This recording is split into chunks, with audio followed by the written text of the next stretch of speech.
The Secrets of Star Trek is brought to you by the Star Quest Production Network and is made possible by our many generous patrons. If you'd like to support the podcast, please visit sqpn.com/give. You're listening to The Secrets of Star Trek, episode 114.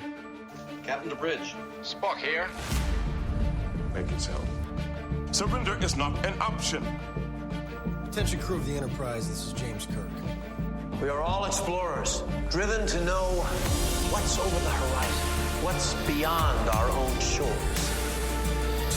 We would have helped you get home if you had asked. That's who Starfleet is. Hi, I'm Dom Bettinelli, and you're listening to The Secrets of Star Trek, where we discuss the hidden layers and deeper meanings found in all the Star Trek TV series, movies, and more. And today we're discussing the Next Generation episode called Where No One Has Gone Before. And joining me today on the panel are Father Cory Sticha. Hi, Father Cory. How's it going, Dom? Very well, thank you. And Jimmy Akin. Hi, Jimmy. Howdy, Dom. Folks, remember to like The Secrets of Star Trek on our Facebook page, facebook.com/StarQuestMedia. Retweet it on Twitter, where we're at SQPN, and please leave your comments and engage with us on social media. We love to have conversations and connect with you there. And before we get started today, I mentioned this to y'all last time, I wanted to follow up on something that I meant to mention in our discussion of Star Trek V, but that slipped my mind. One of the things that people have wondered about is the degree to which, like, Sybok, Spock's brother, is canon. And Roddenberry either apparently said he thought certain elements of this movie or even the whole thing were apocryphal, but I don't buy that because, you know, he accepted his money for it. It's got the Star Trek label.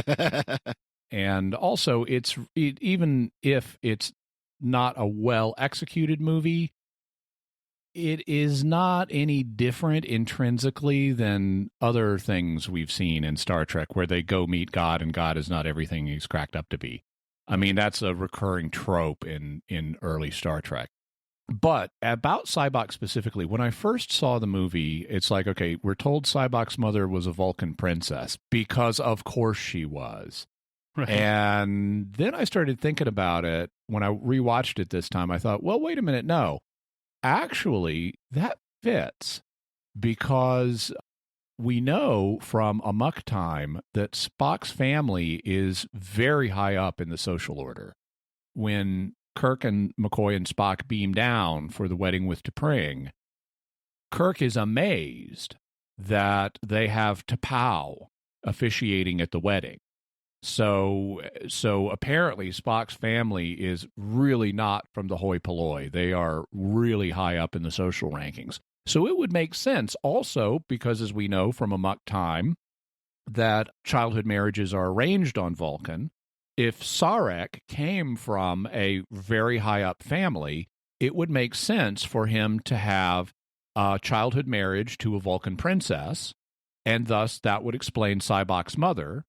And then in Star Trek V, we're told that after that person died, he married Amanda and had Spock. And we know from Journey to Babel, when Sarek is asked why, now it would make no sense for Spock to have a childhood marriage to Amanda. And he was asked, why did you marry an Earth woman? And he said, well, it seemed logical at the time. And I've always assumed he went into Pon farr and she was one of the few women available. Like as an ambassador, maybe he was on Earth, there were no Vulcan women there who were suitable or available.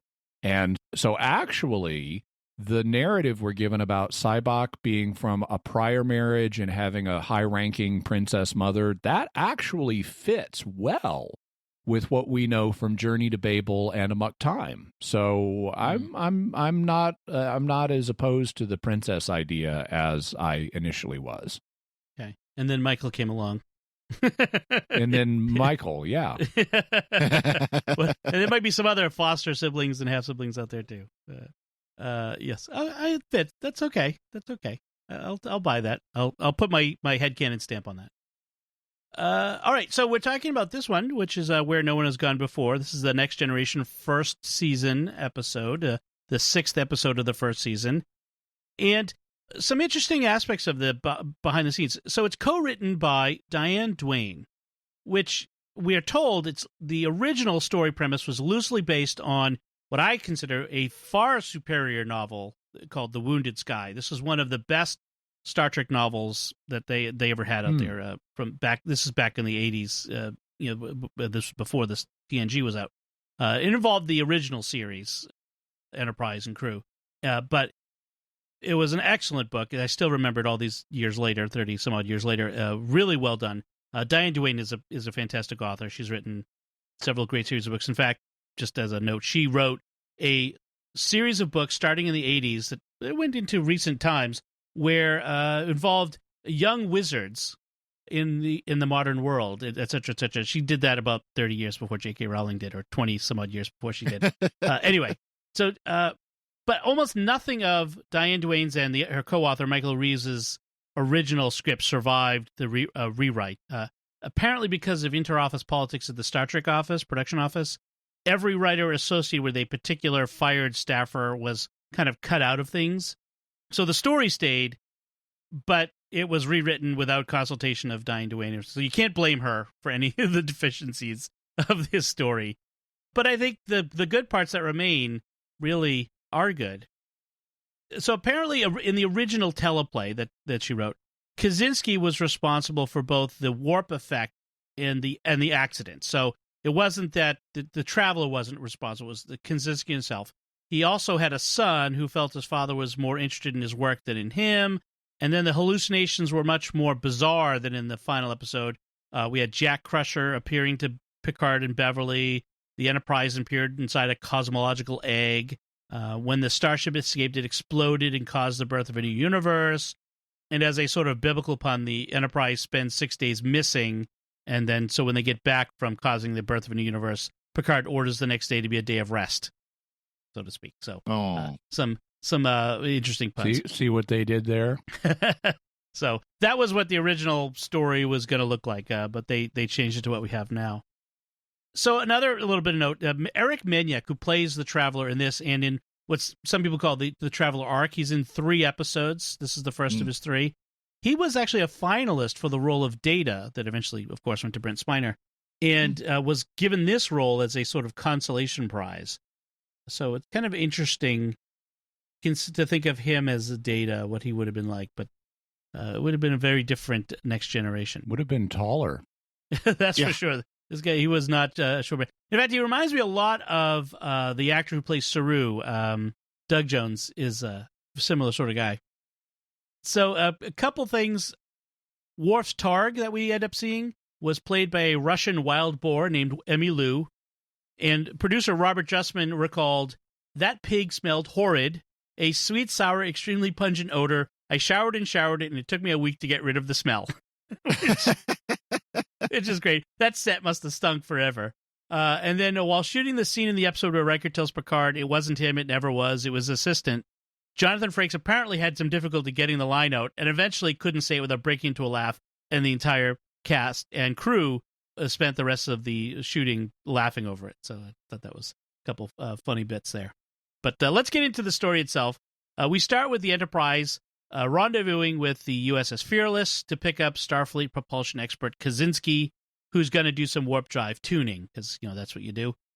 Riker's concerned that the specs that Kosinski had sent ahead are gibberish. Oh, no. Kosinski's warp field studies were required reading at the Academy. What are you talking about? Yeah, exactly. Right. Required reading at the Academy, Mr. Spock. No, in this case, the specs that he sent over are gibberish. That's what he says.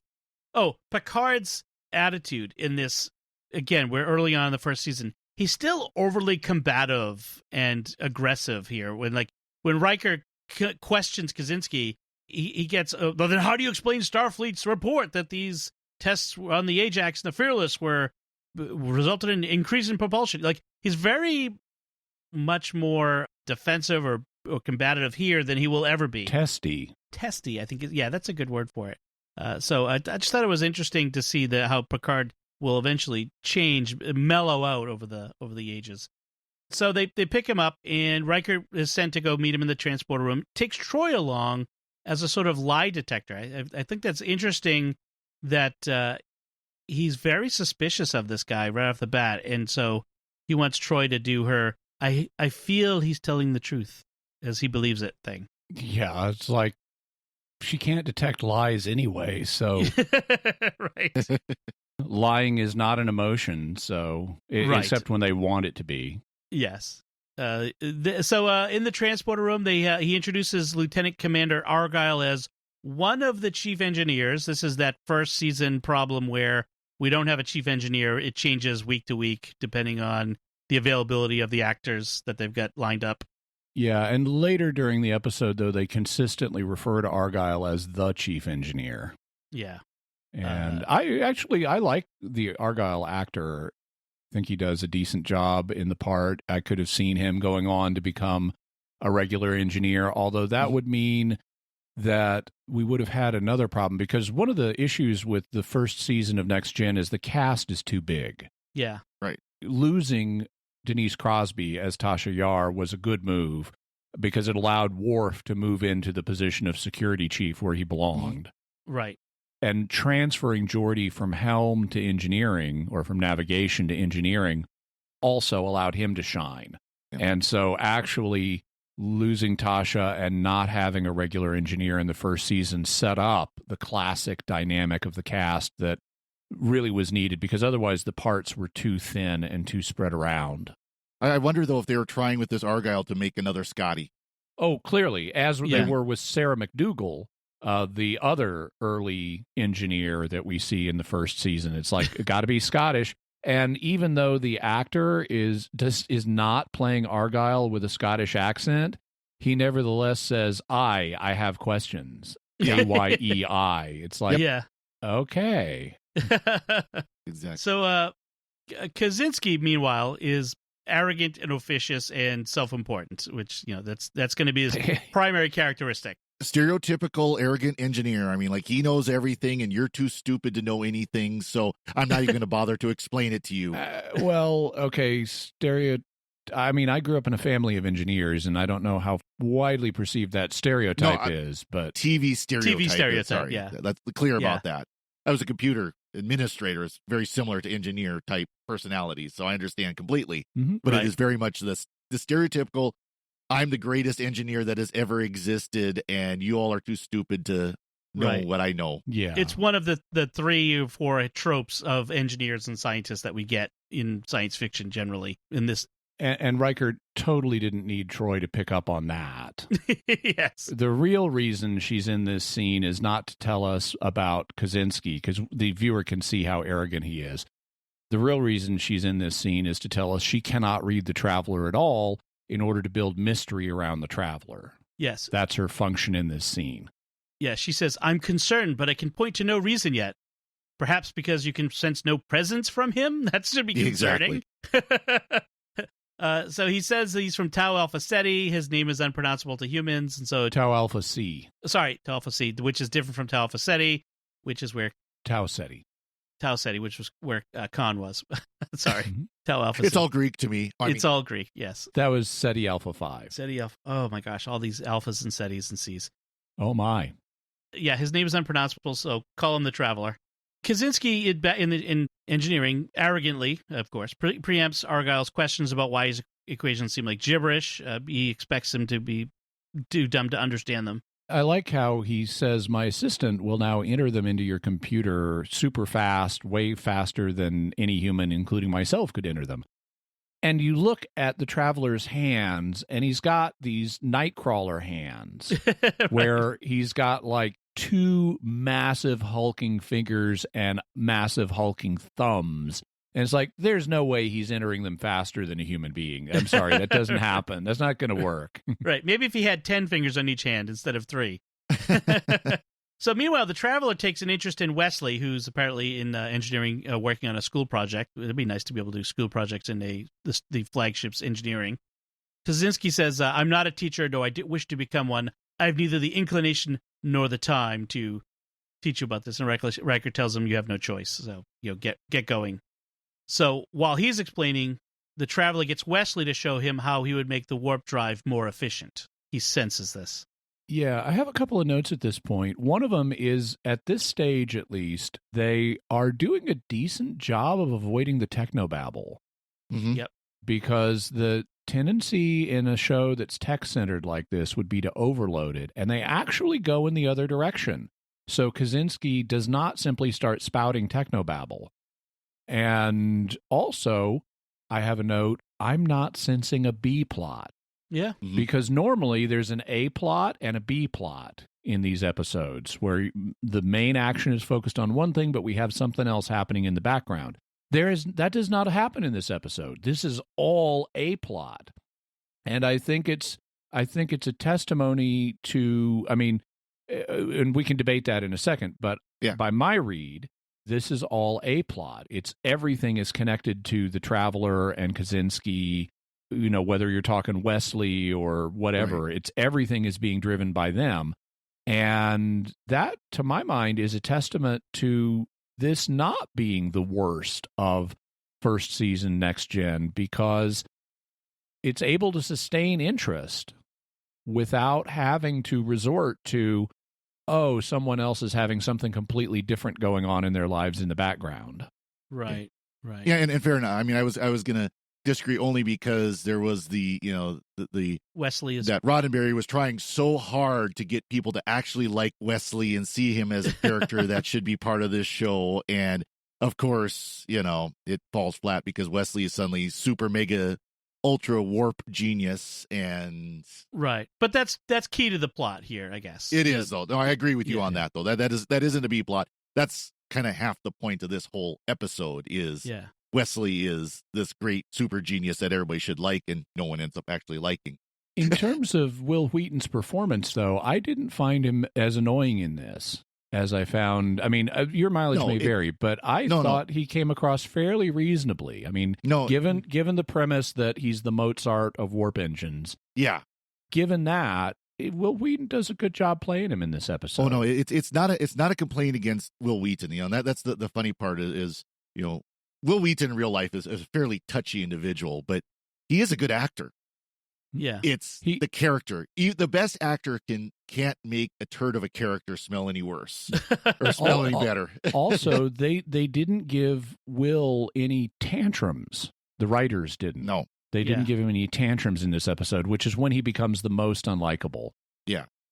He does stand up for himself at one point when they keep ridiculously referring to him as the boy in his own presence. And he does at one point stand up and say, "My name is Wesley."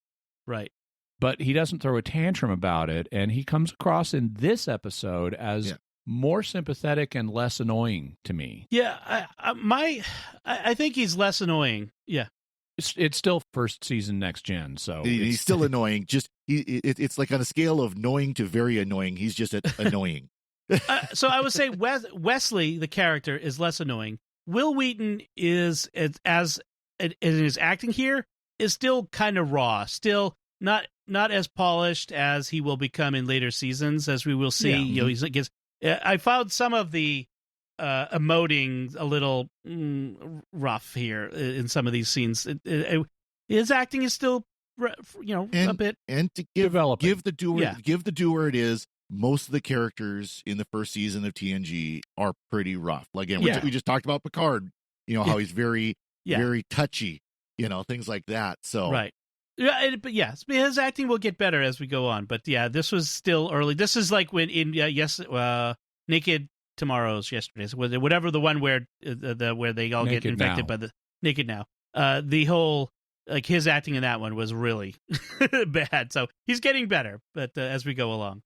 Anyway, as this is going on, they're starting off with their experiment, and Kosinski is doing his tuning, quote unquote, which is like a lot of those apps you download to tune your computer. It doesn't do anything. So the Traveler gets distracted by Wesley, and something goes wrong. And as he tries to recover, he starts interfacing with the console and starts disappearing, basically. Yeah, I didn't get that he was distracted by Wesley. I just got the impression the Traveler screwed up somehow. Well, he was looking at Wesley when things started going wrong, I think. But then that's on the... Wesley had not been, sticking his fingers in his ears and his thumbs in his ears and waggling his fingers. Wesley didn't do anything wrong. This is on the Traveler. No, I don't think Wesley did anything wrong. It's just that the Traveler turns to look at Wesley and smile at him, and then Kosinski goes, "What are you doing? Like, pay attention to what you're doing." And something was, and he still, yes, the Traveler screwed up. So it's not Wesley's fault, but the Traveler screwed up. And the ship ends up accelerating past warp 10, out of control. Which is impossible, given what they've set up, that you can only approach warp 10 asymptotically because it's an infinite speed, which was a stupid idea.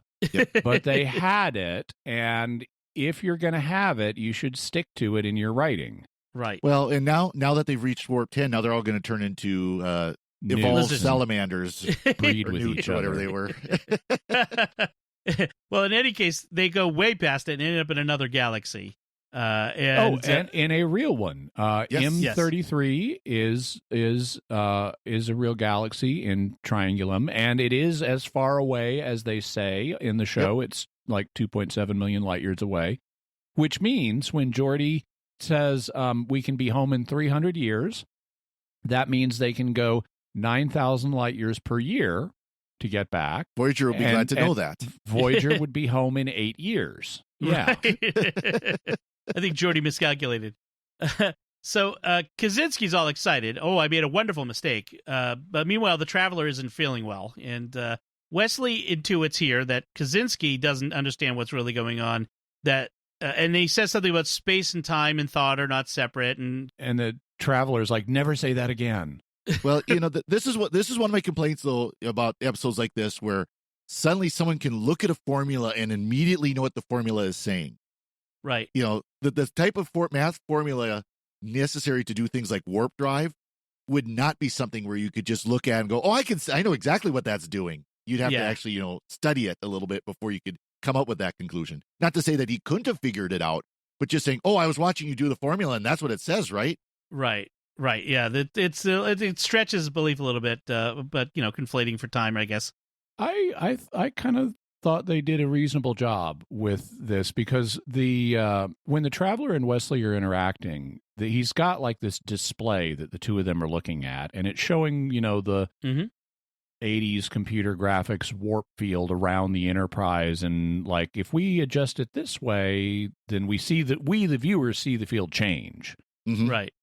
And the Traveler talking to Wesley is like, will his thing do what he says it will? And Wesley's like, well, it's got a chance, but it would work better if you do this. And Wesley manipulates something that we don't see, and the warp field changes. And so rather than showing us equations, they're just showing us the interaction between the two characters, and to make it clear to us, to give us some visual hook, they're showing us the manipulation of the warp field around the ship, but not the equations that are driving it. And I thought that was a reasonable compromise, actually, of giving the reader an insight into what they're talking about without showing us a bunch of nonsensical gibberish. Well, that wasn't the part I was talking about, though. I was talking about the conversations between Wesley and the Traveler after they had done the warp 10 mega jump.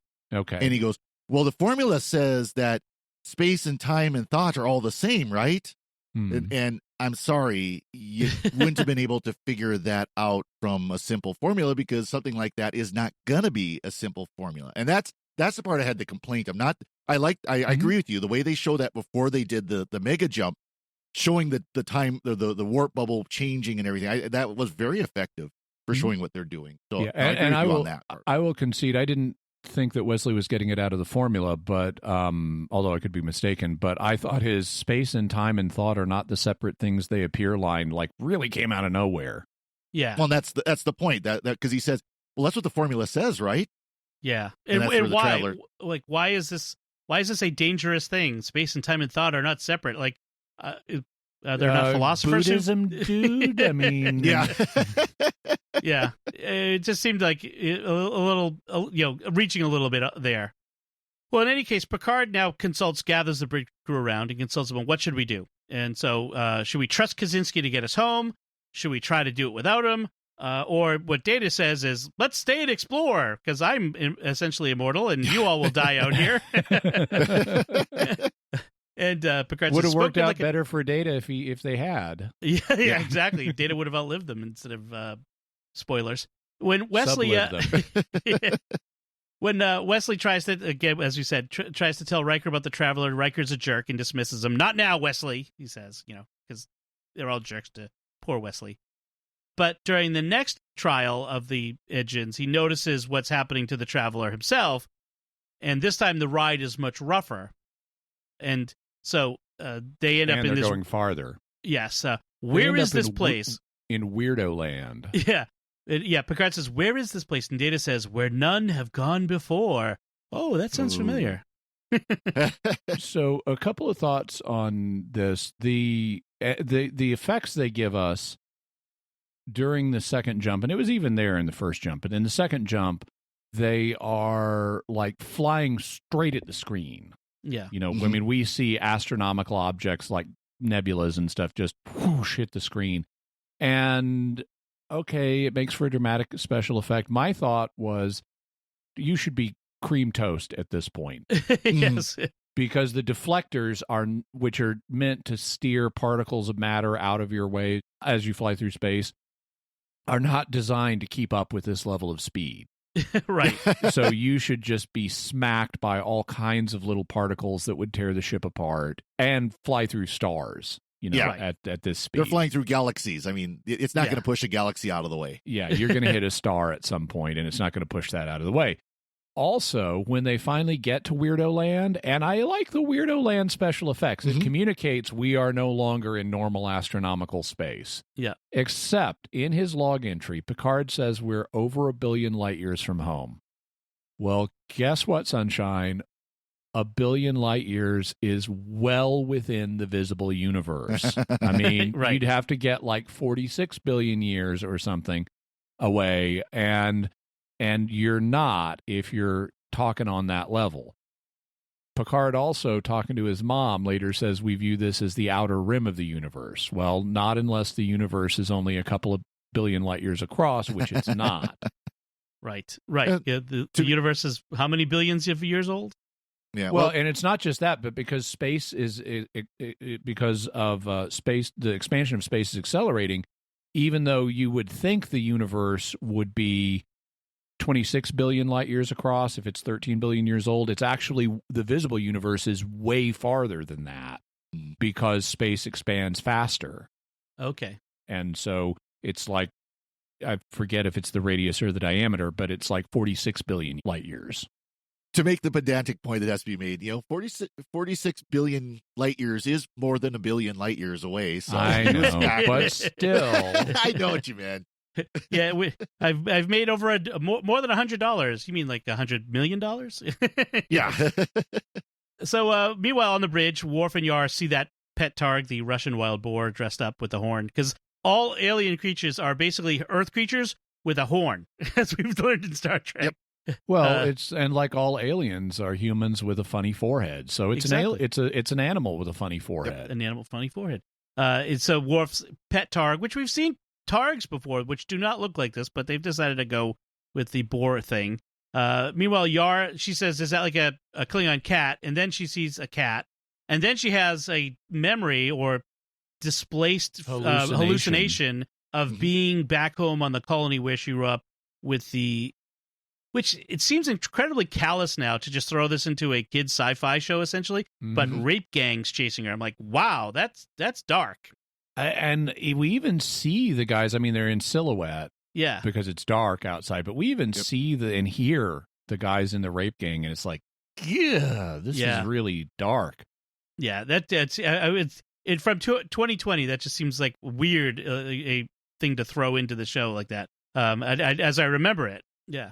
Yeah, and I mean, obviously they want to show that she comes from a very, very brutal colony, that not everything is so perfect and beautiful in Federation land. Right.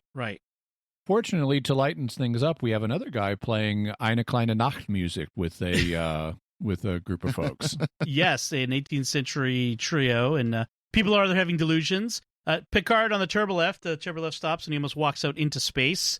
That is really good, and that is the most iconic shot that everybody remembers from this episode is him stepping out, starting to step out into empty space from the turbolift and then catching himself. Also, that is one of the two things that survived from the author's original draft. Right. One of them was the bit with him having tea with his dead mother, and the other was him stepping out of the elevator into empty space. Right. Yeah, they have. He has this moment after this where he encounters his grandmother, I think, or grandmother. Yeah, who offers him tea and has a discussion about being at the end of the edge of the universe and how can you be here? Apparently, she's actually died. Then he calls Red Alert. Well, okay, but before then, we also have a scene with a ballerina dancing around in a cargo bay. Oh yeah. Yep. And the piece of music she's dancing to, unlike the actual Mozart piece, Eine kleine Nachtmusik, this is one they wrote for the show. Oh. And it's called Waltz of the Chocolate Donut. But you wouldn't know that. You would think this is a real, piece of classical music you could do ballet to. Also, in the scene with Mom, Picard is surprisingly open to the idea of this is real, that Mom is in the afterlife and is nevertheless communicating with me. And he says, how can you be with me? And she says, I've always been with you. You've sensed that. And he acknowledges that he has sensed her presence since her death. Yeah. And then his question is not, I don't believe you. It's, why now? Yeah. And she indicates it's because he's here. And so Picard is interestingly open to the idea of the afterlife, which he actually confesses he believes in a later episode. Right. So that's interesting. And then when Riker comes up and distracts him and Mom is suddenly gone, there's this moment where Patrick Stewart portrays Picard being genuinely hurt at the loss of his mom. And as someone who, when I lost my wife, I would have dreams about being with Renee again. And then I'd wake up and it would be like, oh, man. Mm-hmm. And I know that feeling that Picard has at that moment. And I really appreciated them having that there. Right. Patrick Stewart being awesome again. Well, it's nice though that this episode does more to humanize Picard, and this is one of those scenes where we see that where that process is starting where they're kind of pulling back from the really harsh captain, right? But then, as you say, Dom, Picard does call General Quarters and Red Alert, telling everyone the ship is in a dire emergency. And at that point, he says, we need to be controlling our thoughts. Do not think of an elephant. And at that moment, the Enterprise explodes, ending the series forever. Yeah. Yes. Oh, I was going to say, what did you do, Ray? Yes. Yeah. I thought of the most innocent thing I could remember from my childhood. It's the Stay Puft Marshmallow Man. Oh. Yeah. I actually wrote in my notes, don't think of pink elephants. Yeah. It's just the stupidest thing. And then they say, well, why did you call Red Alert? I need to get everyone's attention, and that seemed like a good way. Okay, the captain of a cruise ship has ways of getting people's attention without calling Red Alert and telling everyone there is an imminent danger that's really important. Yes. You're just, what is it going to be? Is it Klingons? Is it the devil? I mean, all of these things are going to descend on the Enterprise. Is it the warp engines are going to blow? All of those things are going to happen all at once. Yeah. If you tell people we're at Red Alert in reality fantasy land. Yeah. Yes. So yeah. What we think becomes a reality, and all of a sudden Barclay's down in engineering going, oh, good, Yeah. I can live my holodeck fantasies in real life. Yeah. So the Traveler is ill, as we know, and Crusher is treating him in sick bay, and Kosinski admits he's dying. Finally, yes, that he wasn't him who did anything. Yes, Crusher says the Traveler's dying. She can't get a reading on him, of course, because he has no presence. He's some advanced alien. Wesley shows up, and again, Picard is dismissive of poor Wes. But Riker says, no, Wes seems to have formed some sort of attachment. Despite... He acknowledges that Wesley tried to warn him twice. Mm-hmm. And so Riker, owns up to the situation. Yep. And then Picard wants to talk to the Traveler, so despite not being able to treat him with her instruments or get any readings, Crusher injects him with a stimulant to wake him up. Well, she gets readings, she just doesn't know how to interpret them. Right. So she random stimulant. I just thought it's funny. I mean, they have to do it, of course, but Picard's reasoning is, well, they could just have him wake up on his own. But Picard's reasoning for drama, we must wake him, but Captain, wake him, you know. You got to have that scene at least, a couple of times this season. Yeah. Right. But his rationale here for why is actually interesting because he says we can't stay here much longer or we're going to lose the ability to distinguish thought from reality. Mm-hmm. And actually, you should have blown up already. Yeah. Right. So actually, this is a reasonable point. We only have so long until someone thinks the words warp core breach. And we need to get out of here now. Yes. And so the Traveler begins to explain who he is. He doesn't have a destination. He travels out of curiosity. He comes from a people that control space and time. He has a little box that's bigger on the inside. Oh, wait a minute. That's a I was going to say, he's the doctor. He'll even end up with Wesley as a companion. I know. Which I don't like. I hate that episode, but I'm trying not to hold it against this one. Yes. Knowing where they're going to go with Traveler. Yes. Yep. But the good thing is Wesley ends up dying when he has to come up with some calculations to stop the Borg taking over a freighter headed toward Earth. I'm just kidding. Mixing the streams. So when the Traveler says he doesn't have a destination and travels out of curiosity, Picard says, that's not an answer. And I'm thinking... It's like, you're an explorer, dude. That's right. That's what the Enterprise does. Oh, also, speaking of implausible lines of dialogue in this scene, all of a sudden, Kosinski is now the implausible, unlikable skeptic. Yes. Where now when the Traveler is saying, well, the magic works this way, that's impossible. And it's like, we're kind of here. Yeah. This point was made earlier that the fact we're here kind of justifies some of the hoodoo. Also, your credibility shot, Kosinski. Be quiet and sit down. Yeah. So the Traveler says thought is the basis of reality, and he can act like a lens that focuses thought. The danger to them is the chaos from whatever their imagination creates. And then he asks to talk to Picard alone, and you think, oh, here's the really important bit. And of all the things that are going on, what's most important to him right now is it's imperative that Picard encourage Wesley as a prodigy of time and space. Because he is the Mozart of the warp drive and warp vessels. Yes, right. And it's given what they've set up as the Traveler's motive, that makes sense. It's because he's looking to find people like Wesley that is the reason he's exploring our culture now. Right. He's looking for prodigies of this sort. Just felt a little pushed for me, like where I commented at the beginning, this is Roddenberry say, you really should like Wesley, and here's why. And that's what this scene felt like to me. Yes. So as they begin the attempt to return, to go back, Troy advises the captain that as you begin the attempt, there will be stress among the crew. And it's only natural the crew's concentrate. Like, it's just she's stating like obvious platitudes about the crew. Yeah. So the captain encourages everyone to concentrate their thoughts on the Traveler. Think good thoughts. Everybody must clap their hands so that Tinkerbell doesn't die. Yeah. Right. Give your well wishes. Yeah. Then send your thoughts and prayers to the Traveler. As it's going on, Troy gets practically giddy with the good feelings of the crew. She's getting high on the good feelings from the crew. Also, Picard, as they're about to go back, like earlier, he called Red Alert just to get people's attention. Yes. And even when chimes would do. Yeah. And now that they're going to head back, he calls battle stations. Right. So he wants people manning the phasers and the photon torpedoes on the way back for some reason. Well, yeah. Ugh. If it doesn't go well, they might end up, in the middle of the Klingons or something. But yeah.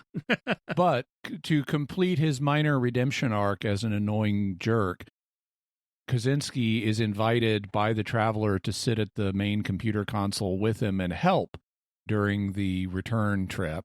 And so we've gone from Kosinski as arrogant person who thinks it's all about him to Kosinski realizes it's not all about him, but is defensive and resisting the Traveler's ideas, to he's now given a role assisting the Traveler and has kind of been put in his place and being treated magnanimously now, even though he was a total jerk. And so we have our minor clumsy redemption arc completed for Kosinski. And as they during the return journey, as the traveler does his hoodoo mojo thing, he completely fades out as the Enterprise jumps to warp, and they get home exactly where they left when they started. So perfect return journey. And this was what I call a dramatic talking over consoles ending. Yes, because we're not done yet, because Picard summons Wesley to the bridge, and we have this whole thing with him and Riker where he kind of talks about Wesley as if he's not there, and he decides to make him an acting ensign on the bridge, which I think is kind of excessive. I mean, you just tell him that he could hang out for a while, learn some things, instead of putting him at a console and giving him a rank. Okay, on the say-so of this alien. But anyways, this is when Wesley becomes an acting ensign, and he's going to start to sit at a console at the helm and drive the Federation flagship as a boy. Yep. And that's where we end things up. So any final notes? Anything left to say, Father Cory? Nope, nothing here. Jimmy? I just thought Kosinski was... there's rough edges on the writing all the way through this episode, but I really thought Kosinski was way too off-putting. Yeah. They could have done something much more interesting with his character and still have him follow the arc they wanted him to follow. He just didn't have to be written that badly. Yes. Played by a great character actor. He was seen in a bunch of other things before. Stanley Kamel, who has since passed on. May he rest in peace. But he made do with a bad character. All right. So let's wrap things up there then, and we'll take a moment to thank our patrons who make it possible for us to create the Secrets of Star Trek, including Adam G., Jeremy N., Ben B., Brad W., and Mark W. Their generous donations at sqpn.com/give make it possible for us to continue the Secrets of Star Trek and all the shows at StarQuest. You can join them by visiting sqpn.com/give. And we'd also like to thank Victor Lambs, who edits the show for us every week. So that's it from us. What do you think of Where No One Has Gone Before? Let us know by commenting on the show at sqpn.com/trek or our Facebook page, facebook.com/StarQuestMedia, or send an email to trek@sqpn.com. And we'll be back next time when we'll be discussing the Deep Space Nine episode, The Passenger. Until then, Father Cory Sticha, thank you for joining me and sharing the Secrets of Star Trek. Thank you, Dom. Jimmy Akin, thank you as well. Thanks, and live long and prosper. And once again, I'm Dom Bettinelli. Thank you for listening to the Secrets of Star Trek on StarQuest. And remember, please don't interrupt me, Wesley. You're not involved in this decision, boy.